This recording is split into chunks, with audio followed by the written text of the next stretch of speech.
Hi, folks. We'll get started in a minute. Can people hear me? If you can hear me, just reply in the chat box.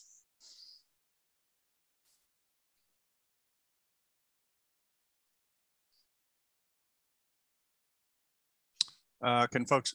Great. All right. Thank you very much. Like I said, we'll get started in about 5 minutes or so. Thank you.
Hi, everybody. Welcome to the Statistics Solutions Chapter 2 webinar on the literature review. We have a support person with us on today, Melissa. She will provide us with some links to the website where we archive the PowerPoints. So you'll be able to access the PowerPoint, this PowerPoint there, as well as others. She can also answer any of your kind of non-content or kind of technical related questions. Okay, I will take questions, and so feel free to type your questions in the chat box or the question and answer box, as we go along, so you don't forget them. But I won't get to them until the end. All right, so let's get started. This is on Chapter 2, which is typically the literature review.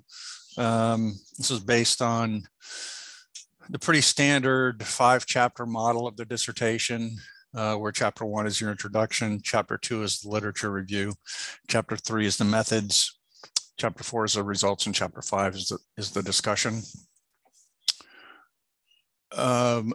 Okay, here's what we're going to be covering today. Introduction, literature search strategy, theoretical framework, review of the literature, and the summary. These are typical, the contents that are typical of Chapter 2s, but you always want to get your school's template, because there may be some small differences just in what your school is requiring. Again, this is pretty general, but you always want to kind of default to the particulars of your school's template. The thing about the Chapter 2s, though, are because they're so specific to what you're doing, that the introduction, the literature search strategy, the theoretical framework, and the summary, that comprises a very small part of the lit review. The review of the literature is actually, 80 to 85% of the chapter, which is going to be specific to the research on your topic, which we'll get there in a minute. Okay.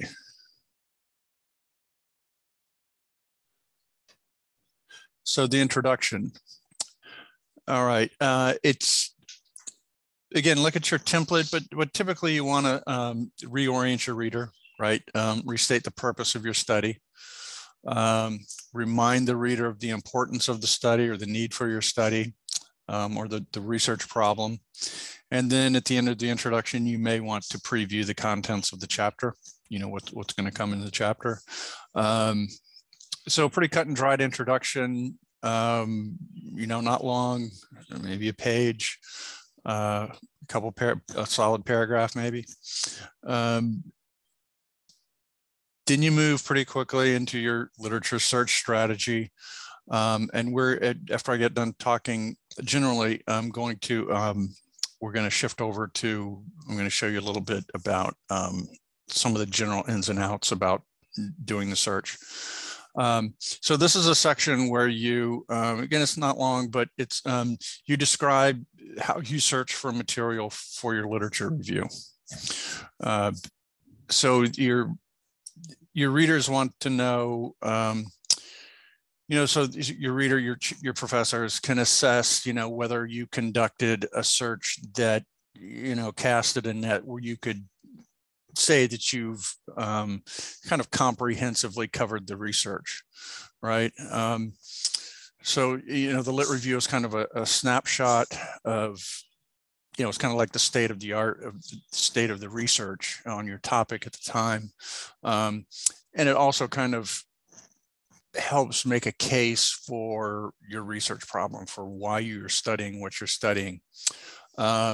So, you need to show your reader through the literature search strategy, what you did is that you kind of covered all your bases as far as collecting material for your lit review. So, you usually want to start off with something pretty, just declarative, descriptive, that, usually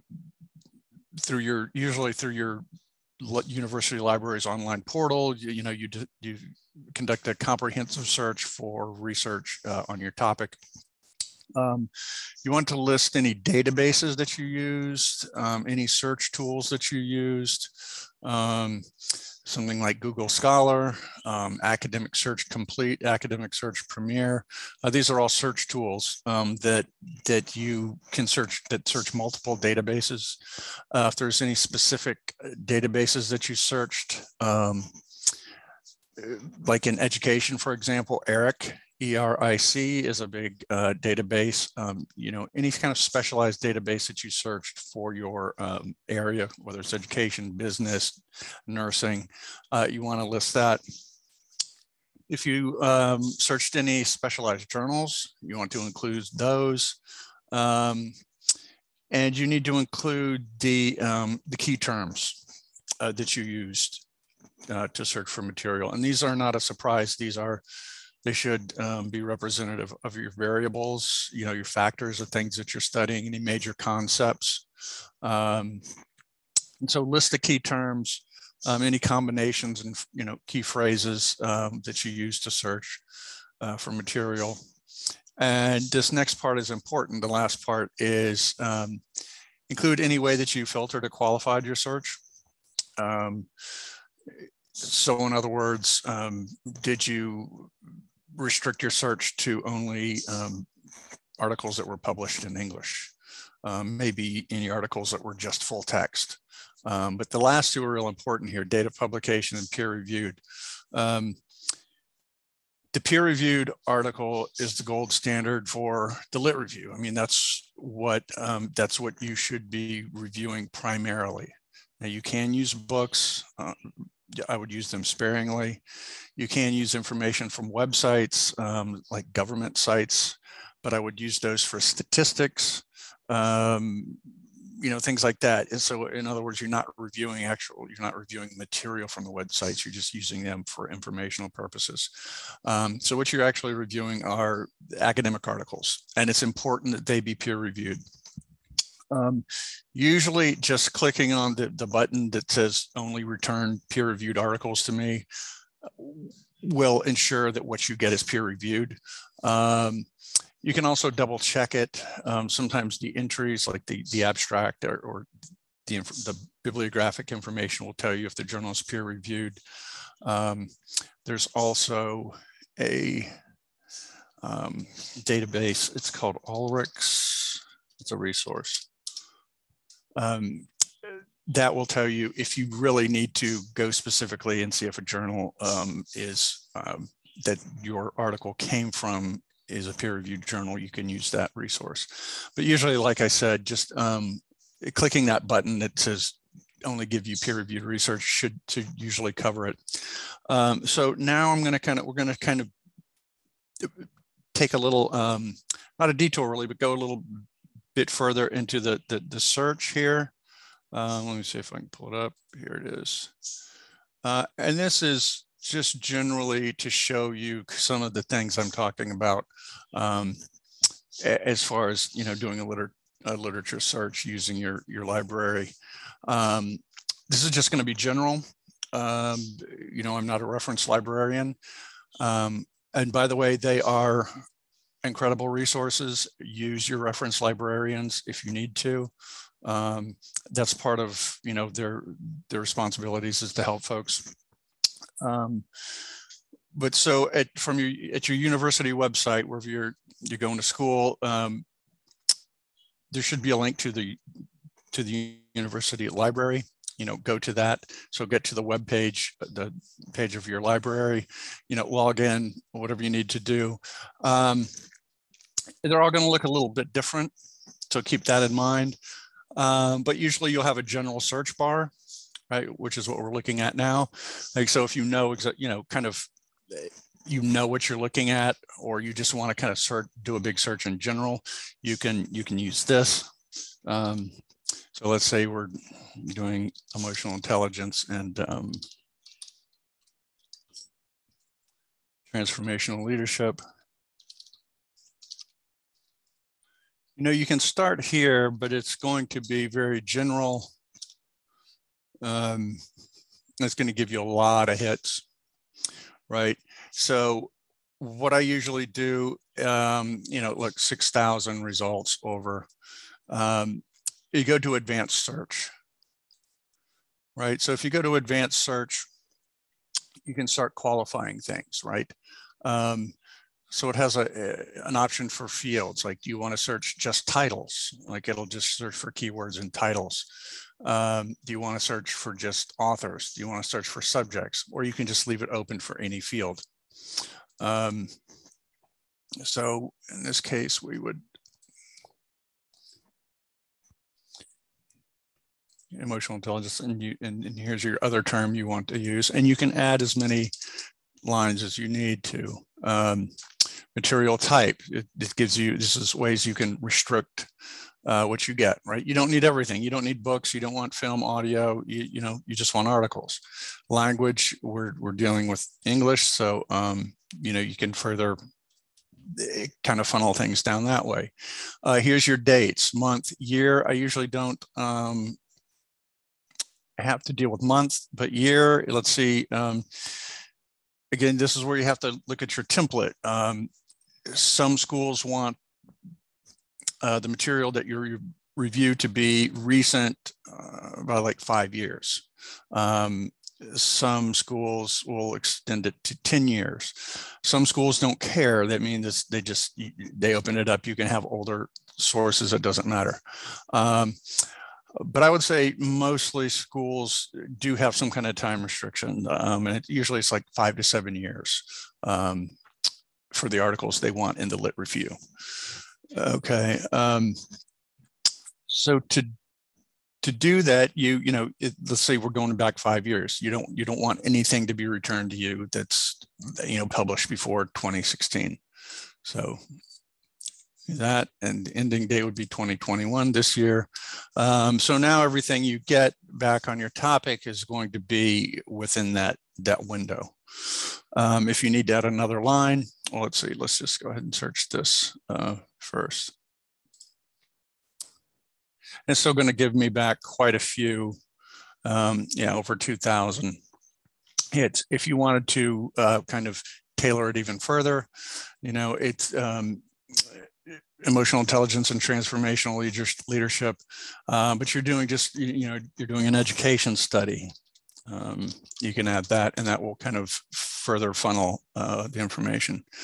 And part of it is just kind of working with these search terms, zeroing in on your specific search terms, your specific areas, and looking at the titles.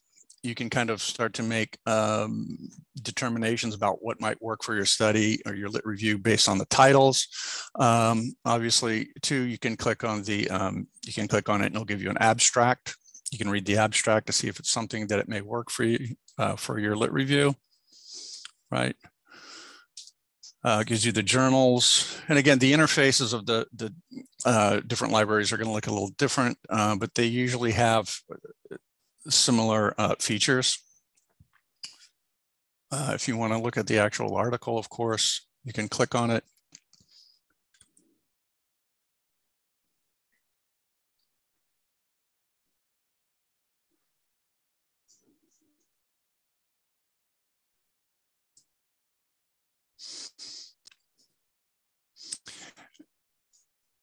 And while it's loading, that will be the way it looks. Yeah, right. Okay. Online, you can download if you want to get the article to use. You can download it. Right, and this is exactly how it looks in the journal. Right, and you would click here, and you could download it to your computer, so you can kind of bring it up and use it as needed. All right.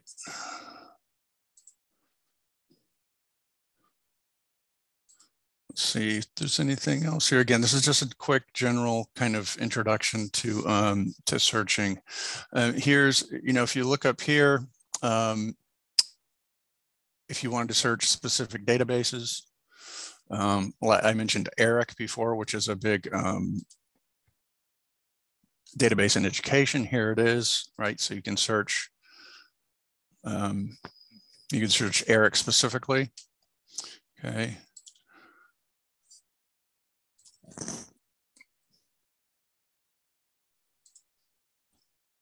You can databases by subject. Okay. Journals, if you want to search specific journals. But here's what I found. Usually with this advanced search, and there are databases such as Academic Search Complete. These databases are like Google Scholar in the sense that, or they're really search tools. They search like multiple databases. They search like hundreds of databases. So sometimes you don't have to go to specific databases. It's always helpful to do that if you really know that you really want to search a specific database in your area because you know it could have good information or articles that are relevant for you. That's always helpful, but some of these, like Academic Search Complete, which we're in right now, and like Google Scholar and some of these other things, they will search like ERIC and all these multiple databases at one time. So things have really changed in the past few years, you know, kind of expanding your options, making it easier for people to do searches. Here, and it's somewhere there should be a place where you can, this is resources tutoring to help you, you know, with your searches. I think you can even get synchronous real-time assistance. It depends on your library. But use, if you're having, you know, trouble or you're struggling, use your resources, which includes the, you know, assistance of reference librarians. I mean, this is what they do. You know, they know this stuff inside and out. And what I'm giving you is just kind of a general quick introduction. All right, let's see, is there anything generally that I need to cover here? I don't think so. So all this process that I'm going through now, when you're doing your search, there's a way you can save your search history. You also may want to take notes as you're searching, you know, pencil and paper notes for yourself. Because again, going back to our slides, in your literature search strategy, you're going to want to some degree, describe your search, right? And again, it doesn't have to be a step-by-step, you know, hyper specific, but again, you know, databases, search tools, the search terms you used, any way that you qualified your search, with the important ones being the date of publication and knowing that your sources are peer reviewed. Okay, and again, that's like the introduction, that's not a very long section, maybe a solid paragraph, a couple paragraphs, just as long as you cover your, you know, what you did. The theoretical framework typically comes next. The lit review, but get your school's template, because some schools just have the framework in chapter 1, some schools just have it in chapter 2, some schools have it in both chapter 1 and 2, meaning that what you have in chapter 1 you're going to elaborate upon in chapter 2, which seems to be pretty typical. But if your theoretical framework does appear in the chapter 2, like I said, if it does appear in chapter 1 also, it's usually an elaboration on what appears in chapter 1. So the idea here is to just come out with a clear statement about the theory or the framework that you're using. You know, so-and-so's theory of emotional intelligence will guide the study or will be used in the study.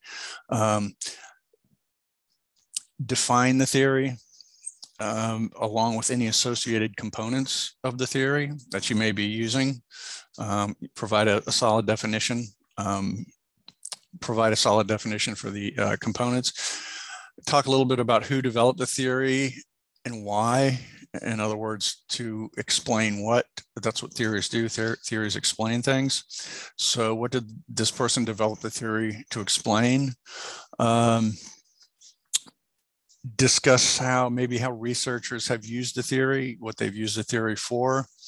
And it's important to connect the theory or the framework to what you're doing in your study.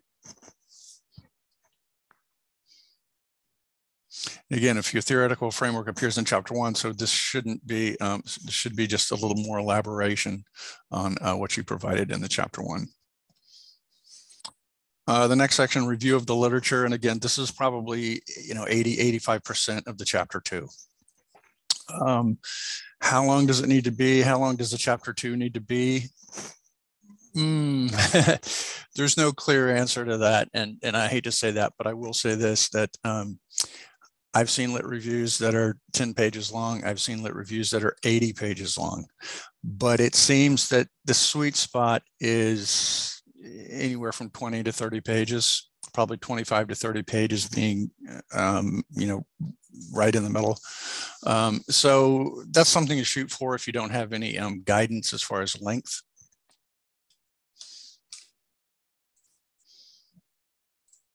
Okay, sorry. Okay. So what do you want to do in this section? Well, the first thing to do is, this is going to be, you're going to be reviewing research on your topic. And you want to specifically, it's not kind of your topic in general, it's specifically on the things that you're looking at, right? Your variables, your factors, the major ideas, the major concepts, maybe even the setting. What's important about the setting, but the major factors and variables that you're studying. You're going to have so much material here that you're going to need to section it out, and you're going to need to section it out for you as a writer to help you kind of just organize the information, because otherwise it's just going to become a big jumble and you're going to get lost. And consequently, if you show that to your reader's going to get lost. So sectioning things out helps you as a reader. It also helps, it helps you as a writer. It also helps your reader, because as you know, as being readers yourselves, that when you have a lot of information, if it's presented in chunks or in sections that make sense and build on one another, it's a lot more easier to understand than if it's just kind of a big lump. So use headers or subheaders to organize the material in this section. And again, base it on your factors, base it on your major components, your variables. And within each section, right? So again, back to our hypothetical study on emotional intelligence and transformational leadership. When you have your emotional intelligence section, you would introduce the section by talking a little bit about the variable, why it's important, why emotional intelligence is important. And then you would go into reviewing research on that. And when you review the material, the research on your topic, it consists of a few things: synthesis and analysis and summary. So there's several tasks going on here at one time. So this is another thing that kind of makes the literature review challenging. So what does all that mean? So synthesis, they want you to synthesize material, right? So that means, it just generally speaking, just bringing parts together to form a whole. So what they don't want is, they don't want the annotated bibliography kind of approach where you just kind of hit one study and then another study and then another study and then another study. They want things combined a little bit more, like you have a point that you want to make, and then you use 3 or 4 articles to help make that point, and the information from those studies to help make your point. And I'll give you an example in a minute. And the best place to start synthesizing is at the paragraph level. And we want to use standard, paragraph organization strategies. And this is, it kind of goes back to middle school or wherever you learned about how to write paragraphs, right? People sometimes get in the middle of their lit review, and it's like they're stuck in a swamp. They have all this information, it's not organized.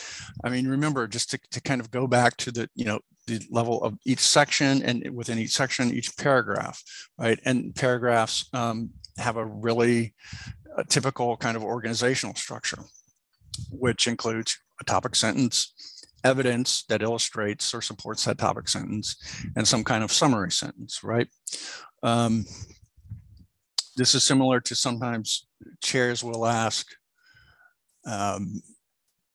students to use the MEAL plan. And I think MEAL is an acronym for something. I think it stands for main idea, example, analysis, and then lead in.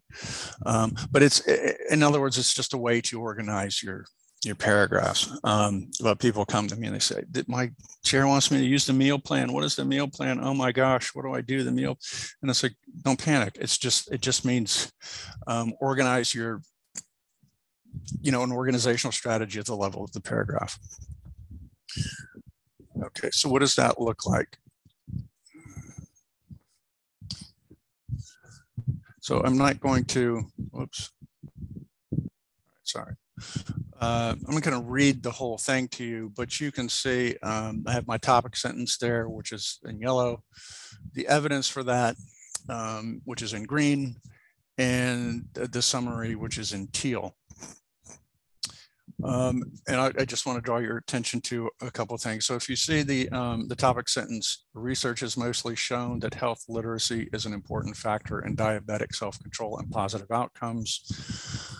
Then the green material is actual material pulled from the studies about the findings that help support that topic sentence. And if you notice the qualifying word in the topic sentence that says mostly, okay, that leaves me a little wiggle room for when we get down to Phillips here near the end. This is like the next to the last sentence. Phillips didn't hit their finding, Phillips et al., their findings did not support what I'm saying. So I say, unlike Anders et al., Gregory et al., Phillips et al. Found no statistically significant relationship between diabetes knowledge and glycemic control. Okay, so that's one that doesn't kind of support the topic, and it doesn't fit in with the other research, but it's just one. So I said mostly in the topic sentence, and then there's an explanation, which they attributed to a small sample size and possibly errors associated with self-reported instruments. So there is a kind of dissenting finding, which I've kind of accounted for. I've also explained it. So when I get to the wrap-up sentence, empirical evidence from recent research largely supports that diabetic health literacy is a vital component in patient self-efficacy, diabetic control, and clinical outcomes. So again, I've qualified that the finding that doesn't quite fit in by using the word largely. Of course, if all the findings agree, you're good. Sometimes findings are mixed in an area. You just have to come out and say that and then talk about the mixed findings. But this is an example of synthesis at the paragraph level using kind of typical paragraph organizational strategies.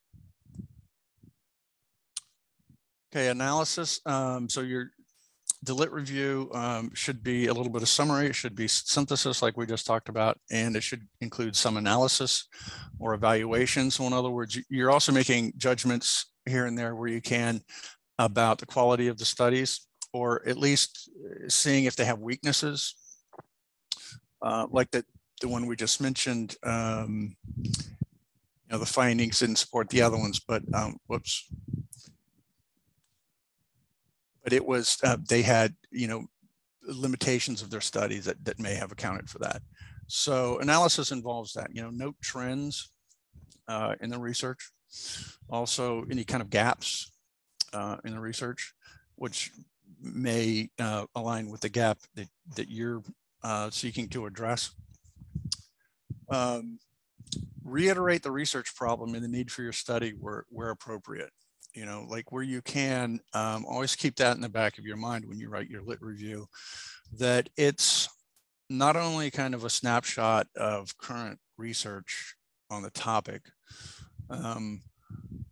but it's also a big argument for conducting your study.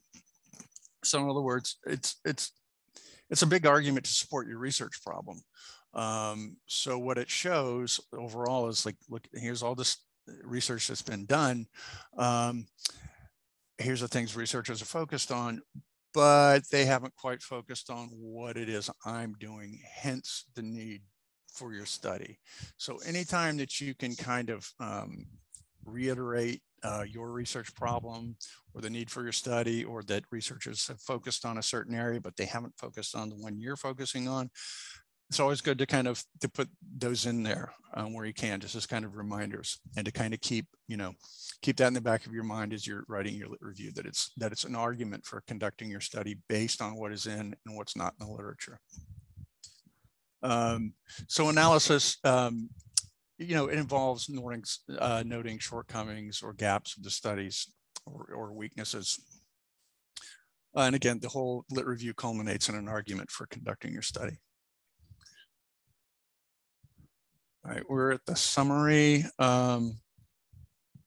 Like other summaries, recap major points from the chapter, remind the reader of the research problem based on what is in and what is not in the literature, reiterate the need for your study. I also want to emphasize that, use your resources, go to these webinars, go online, see what you can find about, writing lit reviews. But it's always helpful to have an example, right? An example of an approved dissertation or two in your area from your school. I see how people have handled the lit review, see what they've included, the moves they've made, and you can kind of use those as a guide if you need to. Okay, I know that the lit review is big. I know that's kind of general, but the lit review is just it's one of those things. It's a lot of work. So go into it clear-eyed, but also that it can be done. You can do it. Here is our information. This is who we are.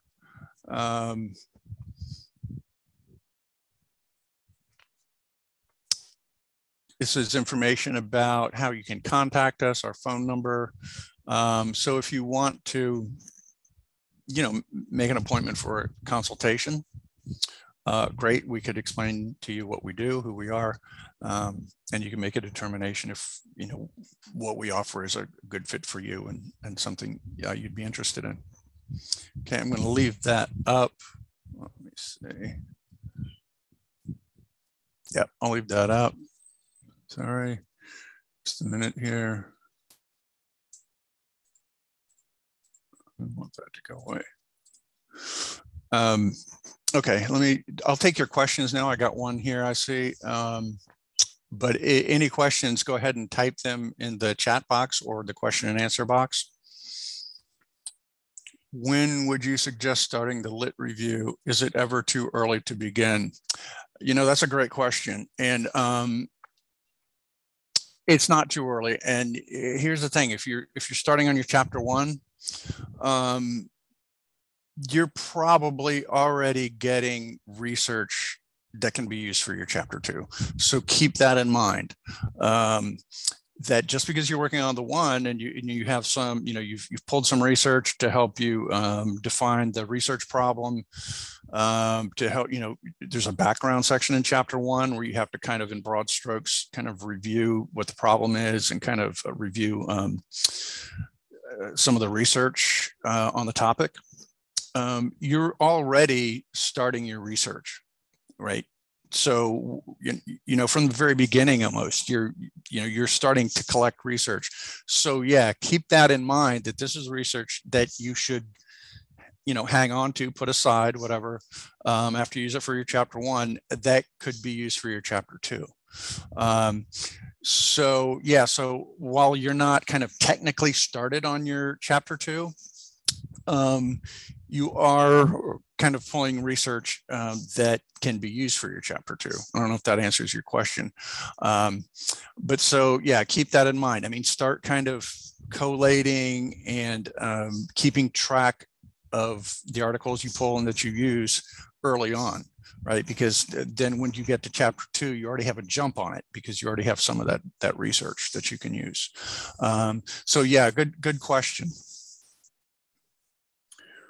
Okay, here's another one. If I choose to submit the 2 manuscript option versus the 5 chapter dissertation option, do the same rules apply to the lit reviews? That's a question I cannot answer definitively because I'm not real familiar with the 2 manuscript option. We don't see that a lot here. And I would just check your guidelines for your school or even talk to your chair and see if each manuscript requires its own lit review, or that, kind of one lit review can largely do double duty. So I don't know, but that would be the question that I would ask if I were writing, if I were in your position. I would want to know if if each manuscript needs its own lit review. Okay, great. Thank you for the kind words, by the way. To what extent do you all offer services on reviewing the lit review? Would it be APA editing, or would it be reviewing content and checking for synthesis and strong analysis? I have come across people who only do APA editing and not an actual review of the literature. Actually, we do both. So not at the same time. So you could get a content review, right? Which would be not just editing, but it would be a review like you're talking about, where, what's working, what's not working, leaving comments about where to strengthen things. And an APA edit is a separate task or a separate service, but we offer both. And usually we recommend the APA editing when there's no longer any content changes needed. That way, because if you go back in and you change stuff around again, you could throw APA off. So we do offer both. And yeah, if you want to talk to somebody about either one of those or both, just reach out.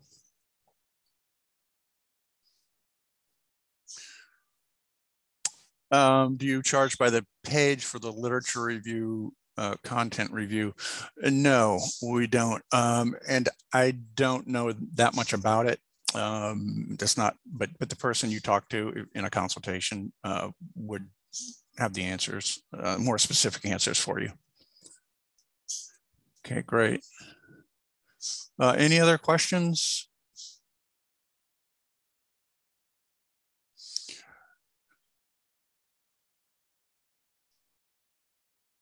Okay, you're welcome. You're welcome. Thank you, everybody, for the kind words. You're welcome.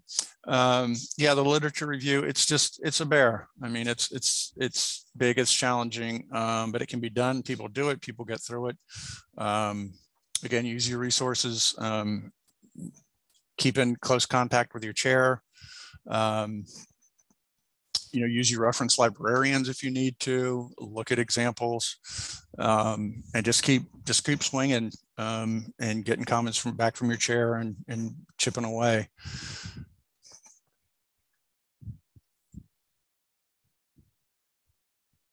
Okay, if there's no other questions, I'm going to go ahead and wrap it up and wish everybody a great rest of their day.